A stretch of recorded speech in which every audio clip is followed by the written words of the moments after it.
Hey builders, real quick before we get started, did you know that we had a YouTube channel? So if you ever want to see the video version of this podcast, plus get access to all kinds of other video shorts and trainings, all for free, just look us up on YouTube. We're at Mind Steps on YouTube, and I would love to see you over there. Okay, now on with the show. You're listening to the School Leadership Reimagined podcast, episode 232.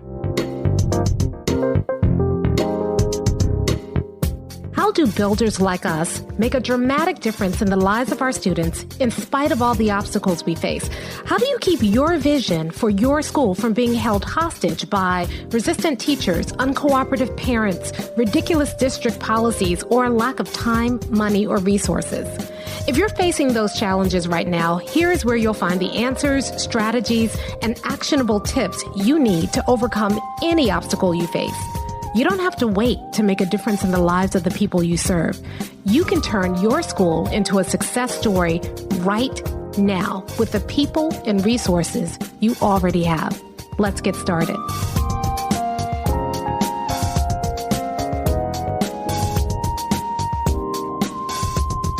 Hey builders, welcome to another episode of the School Leadership Reimagined podcast. I'm your host, Robyn Jackson.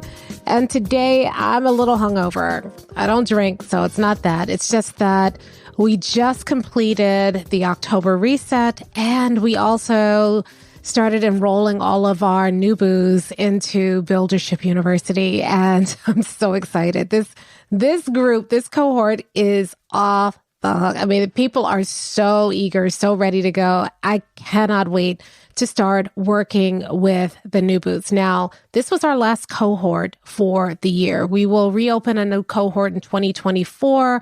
The investment involved in Buildership University is going to be significantly increased, but you can look forward to that new cohort in 2024. Now, if you missed the cohort deadline and you still want to join BU and be able to take advantage of our 2023 pricing and get started right away, then what I would urge you to do is join the wait list, because every once in a while, we have someone who graduates out of the program, and when they do, we have an extra slot. And when a slot opens up, we go to the wait list first. And so we move pretty quickly because the slots don't open up all that often. But when they do open up, we'll go to the wait list. You'll get an email from us saying, hey, there's a slot opened up, and you may be able to slip in before 2024. So go to buildershipuniversity.com, join the wait list. All right, so let's get to today's conversation. So I've been thinking a lot about this for my own self, and it's really been helping me to look at some of the things that I'm doing. Some of the, the year is winding down. I'm starting to kind of look back over the year at some of the goals that I had for things that I wanted to accomplish during the year.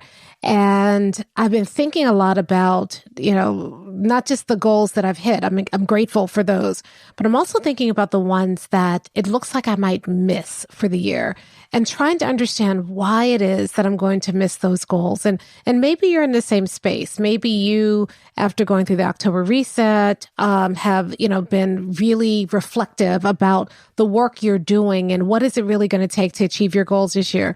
Maybe you didn't join us for the October reset, so you're just kind of stuck right now. You feel like you're treading water. You feel like you're drifting off course. You feel like your school is drifting off course, or you've already started dropping some balls and you're starting to wonder if your goals are even possible in your current circumstances. A lot of people have been hit by things. That's why I always talk about the October surprise, right? Because a lot of people have been hit by things. People have been hit by some really tragic things. Even inside of in our BU community, we've had several people who have been hit by a lot of tragedy during October. And that tragedy, under normal circumstances, would threaten to totally derail the work for the year. But because they've been anchored in their vision, mission, and core values, they're able to recover from that tragedy, but they still feel a little off. And so we're doing the work inside of BU now to help them, get back and get refocused. And I'm sharing with them some of the same things that I'm thinking about sharing with you today, because I feel like it's really important. It's critical for this time of the year. So these are some private conversations I'm having with builders, but it's been so useful to me. It's been so useful to those builders that I thought I would share it with you today. And that's this. There are only 3 reasons why you're not getting where you need to be. Just 3. And I know it sounds like I'm oversimplifying, but hear me out. The 3 reasons that you aren't where you need to be is either you're not using the right approach, or B, you're not doing enough of the right work, or C, you're not doing it long enough. So let's unpack what I mean by that. So the first one, you may not be achieving your goals because you are just not using the right approach. Now, I see this happen a lot. A lot of times when people join Buildership University, this is where they are. They have been steeped in that leadership training. They have been taught to be leaders, or worse, they've been taught to be bosses. And so as a result, they're using tactics that are never going to work because they weren't designed to work that way. A lot of the tactics that we were trained to use were designed to get us tiny incremental gains, but they weren't designed to get us to 100% success. And so we're just using the wrong tactics. You've heard me talk and rail against the bubble kids as a tactic, but here's another one. A lot of times we grab a program, we see something, our students are struggling to take notes. And so we grab a program to take notes, or our teachers are mired in teaching too many of the standards. So we grab, power standards and we say, we're going to do this. And we grab tactics, but we really don't think it all the way through. And because we're just trying to solve the immediate problem in front of us. And we get people mired into, okay, these are the power standards, only teach these standards. But the problem is not which standards they're teaching. The problem really is how they're teaching any of the standards. They're not, even if I gave them these standards versus the ones that they were teaching, it wouldn't work because they're not doing a good job of teaching any of the standards. So power standards isn't my first line of defense. I'm spending a lot of time trying to get teachers to teach power standards using tactics that aren't helping students master any of the standards. Or let's say that I think, a lot of our students aren't taking notes, so let me teach them this note-taking strategy. Well, maybe the problem isn't that they need another strategy. Maybe the problem is that our students, even after they've taken notes, don't know how to study from those notes. Maybe the problem is that what teachers are giving students notes on is not aligned with the standards that we're teaching. So a lot of times we are not solving the right problem. One of the things that we do in Buildership University, we do it in level 3, is that after you've gotten your vision, mission, and core values together, and after you've gotten your staff on board, then we have a whole kind of section, the level that shows you how to identify the right problems to solve. And some of you got a taste of that last week during the October reset. But just figuring out the right problems to solve, just figuring out the right solution to that problem is a game changer. It saves you from wasting your time solving problems that don't need to be solved. It saves you from wasting your time using a solution that isn't going to solve a problem. So like when we're talking in Buildership University in office hours and people are, saying, well, here's what I'm going to do. And I'm like, wait a minute, back up. What problem are you trying to solve? Because in most cases, we are not clear about the problem we're trying to solve. People tell me all the time, okay, well, my reading scores are down. I need to bring my reading scores up. Okay, but what problem are you trying to solve? I'm trying to solve the problem of bringing my reading scores up. No, reading scores is not a problem. It is the reflection of a problem. That the scores tell you that you have a problem. Why are your reading scores down? What is getting in the way of your students being able to read at or above grade level? That's the problem. If you can understand that, that's the problem you need to solve. And then instead of just grabbing a solution and hoping it works, you're actually using the solution that is designed to solve the problem that needs solving. Right? So if you're not seeing progress right now, if you are feeling stuck, the first question you need to ask yourself is, am I solving the right problem? And will the solution that I've chosen actually solve that problem? Right? So step number 1, am I doing the right work? Am I solving the right problems? Am I using the right solutions to solve those problems? Now, if the answer is yes, the second thing you need to check is, am I doing enough of it? I see this a lot, especially when it comes to vision. So a lot of people, when they join Buildership University, they're really excited because your first big win inside of Buildership University is when you create that 100% vision. It's so exciting. It feels so good to finally have a 100% vision. You can see it. You're excited about it. We always say that it passes the tingle test. It makes the hairs on the back of your arm stand up. And then the next big victory that you get inside of Buildership University is sharing your vision with your staff and having your staff embrace your vision, have your staff take ownership of the vision. But here's where a lot of people mess up. We teach a process called the vision story in Buildership University, where we show you how to share your vision in a way that gets people excited, that helps people embrace your vision, that overcomes their resistance, that gets people who've been stuck moving. It is so powerful. And so when people go through that and they develop their vision story and then they share it one time, everybody gets excited. Tears are happening in the room. Teachers are reconnected to the work and so excited. They want to run through a wall for you. And then they never share their vision story again. And so after all of that excitement and feel good, after a while, people just start drifting back to what they were doing before. And people say, see, my vision didn't work. No, that's not true. My vision story is not working. Maybe. How many times have you shared your vision story? Once or twice. So you think that sharing a vision story once or twice in a culture that has been designed for shooting for less than 100% is going to suddenly change your entire culture and radically reorganize your teachers' work so that they're focused on 100% of students and make them better teachers and help you achieve your vision and get everybody galvanized and working to that end? That's ridiculous. People don't even know yet what it means. They may feel the initial excitement, but then they go back and they think about it and have questions. And so repeating the vision story again and addressing their questions and keeping people constantly engaged in that conversation, that's what moves the work forward.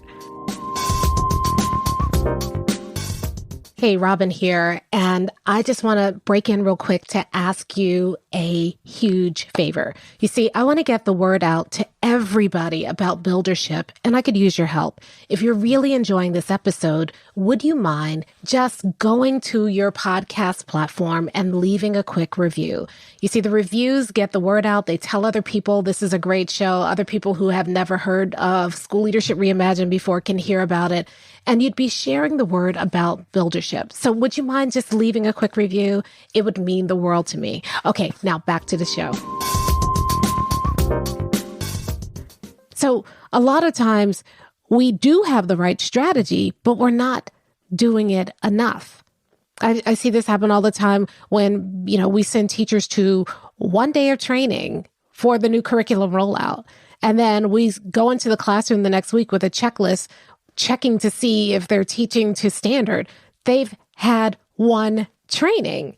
And one of the things that we teach that builders do differently is that builders give people opportunities to practice in a non-evaluative environment before they go in and start checking for fidelity of implementation. We have to give people multiple opportunities, multiple exposures to anything new in order to do that. We have something called the Builder's Transformation Cycle that talks about how you can steadily, slowly but surely give people multiple exposures so that it actually sinks in. They can actually do things with fidelity. It's how you get something embedded into your culture.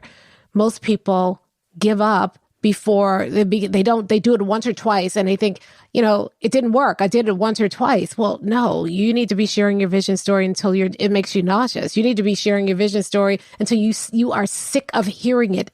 I talk about buildership all the time. Sometimes I say buildership 100 times a day, and sometimes I get sick of myself. Well, actually I don't, because I love buildership. Like, look, I'm wearing my Buildership University sweatshirt. I think about buildership all the time, but that's how you have to be. A lot of times we fail not because we don't have the right strategy, but because we are not doing it enough. We're doing it onesies, twosies here and there. We're just not doing it enough. If you did more of it, you could see more results. Now, maybe you're doing the right strategy. Maybe you're doing a lot of it, but you're not doing it long enough. So I don't know where we get this thing. I mean, we think that, if we do something, yes, this is a strategy, then add water and stir, bing, instantaneous results. And it doesn't work that way. It doesn't work that way when we're working with students and helping them learn. We know that we can see milestones and gains, but it's about committing to the journey. It's about sticking with it over time. That's what makes the difference. And a lot of people give up. They try something one school year. It worked that one school year, but it didn't work completely. They're not at 100% yet. And they're saying, see, I did it. It worked. So now we're going to try this new thing instead of sticking with something long enough to give it time to work. Now, I'm going to tell you what, I am the poster child for this. Okay. So for the first 15 years of MindStep's existence, I remade the business every year. I am not kidding you. Every single year, I say, oh, we're going to do this. And oh, we're going to do this. Drove my team crazy. It limited my ability to have impact. It drove me crazy. I was constantly wearing myself out, wasting time and energy. It got to the point that my team, when I came with a new idea, they would just slow walk me, not because they didn't believe in the idea. They just didn't believe that I would commit to it long enough for it to be worth their time. Now, let me ask you, is that the case in your school? Are you creating chaos in your school by changing every single year? Last year we did this year we're going to do that, and not sticking to anything. The problem, of course, is that when you stick to something, it's boring, right? So what are we going to do? We're going to do the same thing we did last year. We're just going to do more of it. We're going to get better at it. So boring, right? It's way more sexy to go to a conference and be like, oh, I learned this new thing. I talked to this vendor. I just bought this program. Oh, I've got this little tweak. We're going to do it this way. And as a result, you never see results, long-term sustainable results, because you just didn't stick with it long enough. Some of you know exactly what you need to be doing right now in order to achieve 100% success for kids. You know. But instead of just doing that, you're doing that and this and that and this and that and the other thing. And then you let that go for a while and it starts to languish because you're off to something new. And you're shooting yourself in the feet because you have the answer. You know what it will take. But you just, for whatever reason, you just won't do it long enough. We give up way too quickly. Think about kids in your class. Think about how we tell them all the time, you have to persevere, you have to stick with it, you have to practice, you have to do it every day, and then you'll get better at it. We teach that to kids, but we don't model that for kids and how we approach instruction, how we approach the way that we do our work in our schools. And I think a lot of it has to do with the fact that we're under a lot of pressure to get stuff done now. People are pushing us immediate results. You got this school year. This is the only first grade that these first graders will experience, hopefully. And so we just keep pushing. And so we feel like in order to show that we are doing something, then we need to try something new. And as a result, we end up pushing, lurching from one activity and idea to the next. And we don't give what will work time to work. So if you're frustrated today because you're thinking, I've been doing this for a month now and I'm not seeing results. The first thing you need to ask yourself is, do you believe that that's the right thing to do? Do you believe that what you are doing is going to get you to your vision? If the answer is yes, then the next thing is, have I done enough of it? And if the answer is yes, the third question is, have I done it long enough?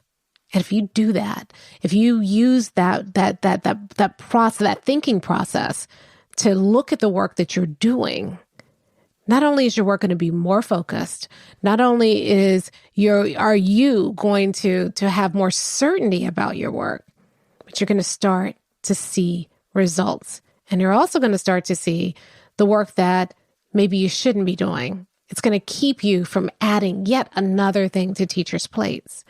If you know that it's going to work, do more of it. And then after you've done more of it, do it long enough to see results. So, my rule of thumb is, first of all, you need about 3 years for anything to really work at a systematic level. So if you're thinking, oh, I'm going to just do this for the whole school year and then see how it goes, you're not thinking long-term enough. You're playing the long game. We just did a podcast about that. Instead, you need to give yourself 3 years. It's not just 3 years of doing the same thing, but the first year is the year that you're going to establish whatever the new system is. And it takes a whole school year to get something really fully established, to get your teachers fully comfortable and to the point where they've mastered the material and the work. And you need to go through the rhythm of a whole school year. Then the second school year, you're going to focus on executing. So you're not going to add anything new. You're just going to get better at executing the thing that you've done. And then the third year, you're going to start embedding it and extending it. Only in the third year can you start putting a whole bunch of tweaks on it to make it better, because now you know something. Now you have the data. Now you've learned something about it. So 3 years is what it takes. And so first, do I have the right thing? Secondly, am I doing enough of it?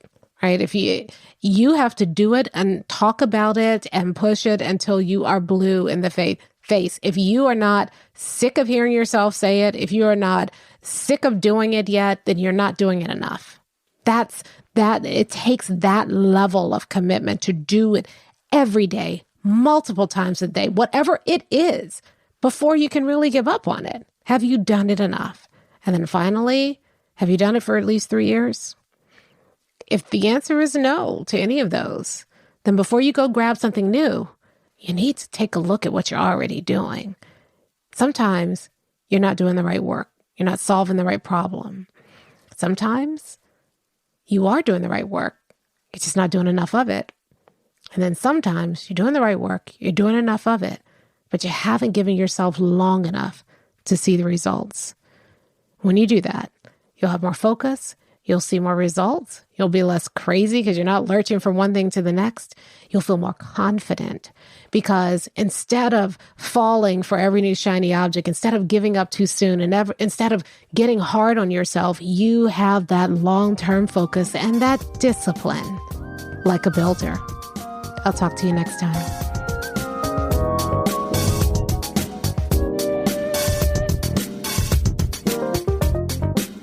Hey, if you're ready to get started being a builder right away, then I want to invite you to join us at Buildership University. It's our exclusive online community for builders just like you, where you'll be able to get the exact training that you need to turn your school into a success story right now with the people and resources you already have. Inside, you'll find our best online courses, live trainings with me, tons of resources, templates, and exemplars, and monthly live office hours with me, where you can ask me anything and get my help on whatever challenge you're facing right now. If you're tired of hitting obstacle after obstacle and you're sick of tiny little incremental gains each year, if you're ready to make a dramatic difference in your school right now, then you need to join Buildership University. Just go to buildershipuniversity.com and get started writing your school success story today. Hey, real quick before you go, if you enjoyed today's episode and you know someone who would really benefit from what you heard here today, maybe they're struggling with the thing that we talked about in today's episode, would you take a moment and share this episode with them? You see, not only will it help us get the word about buildership out to more people, but you're going to look like a rock star because you're going to give people something they can really use to help them get unstuck and be better at building their schools. Plus, it would mean the world to me. Thanks so much, and I'll see you next time.